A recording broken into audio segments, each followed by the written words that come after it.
Hello Blue Streaks, and welcome to this 4th edition of Streaknation. I'm Rachel Vadaj. And I'm Danny Markino. Let's get started.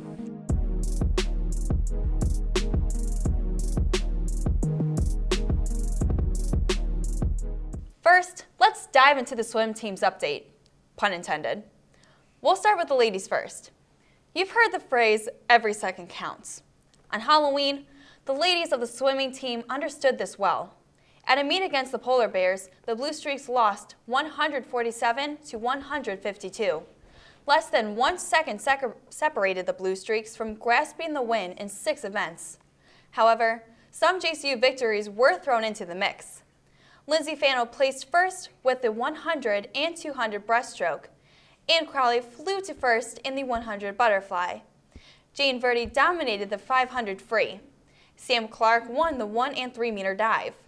For the 400 relay, Carly Adams, Amanda Casamata, and Crowley and Lindsay Fano teamed up to earn the W. Despite coming out on top in 8 events against Ohio Northern, JCU was splashed with a second consecutive loss, putting the team at 0-2 in the OAC. Now rewinding a week for the men's swim team, Jack Carroll nabbed the OAC Swimmer of the Week for his work at the first career meet against Case Western Reserve University.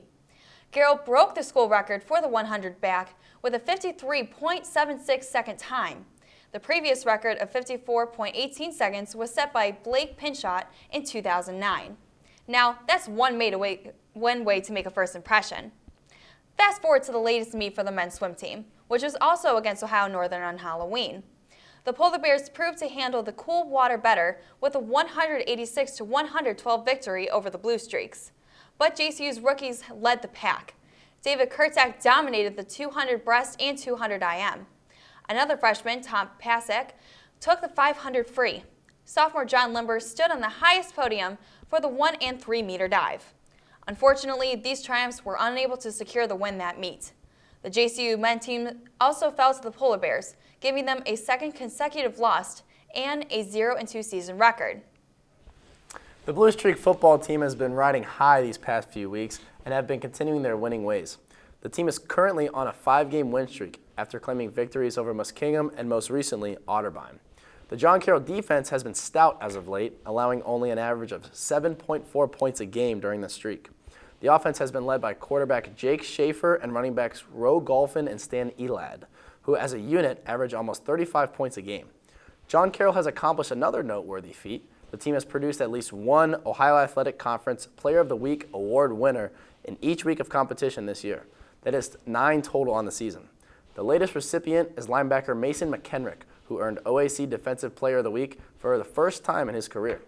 The 8-1 squad still has playoff hopes available, but that will be determined how the Blue Streaks do in the final game of the regular season against number 1 ranked 9-0 Mount Union.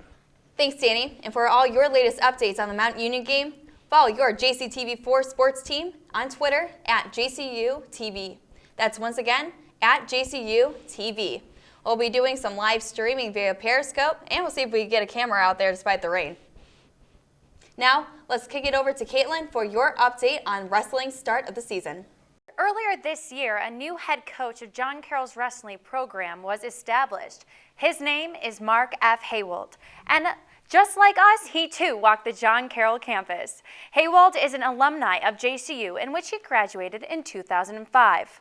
Mark's former experience with wrestling programs includes being head coach for 3 seasons in Case Western's Reserve and 5 seasons at Mount Union.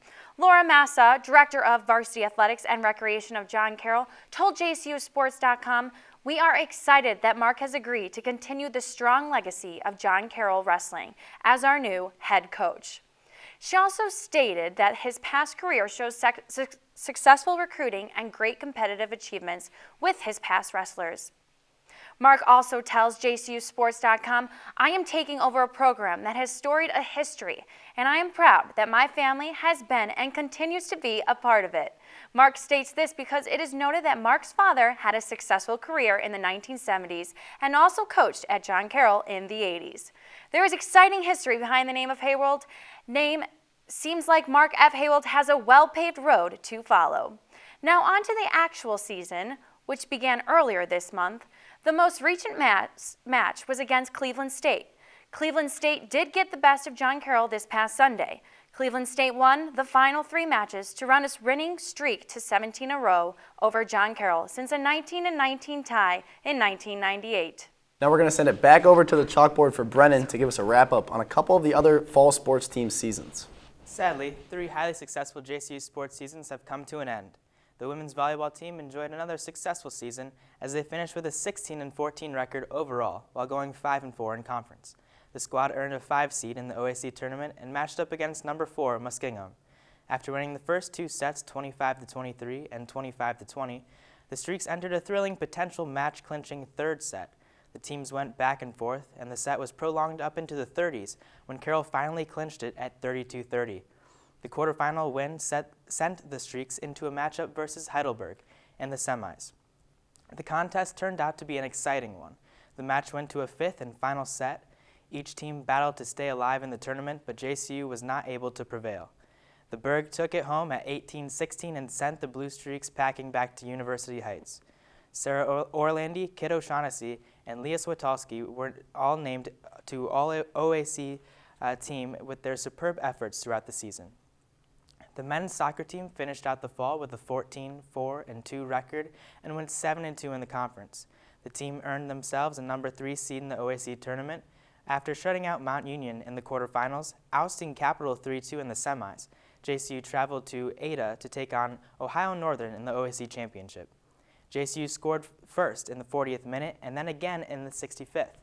Next, ONU stormed back with 2 quick goals within the last 10 minutes to tie the matchup at 2-2. With no luck for either team in the 2 extra time periods, the teams had to resort to penalty kicks to settle the champion. ONU came out to top the Polar Bears keeper kick saved Shaq Bridges' attempt and gave his team the 4-3 PK advantage. The match goes in as a draw in the record books, but ONU received the title and the automatic bid into the NCAA Division III tournament. JCU awaits a possible at-large bid.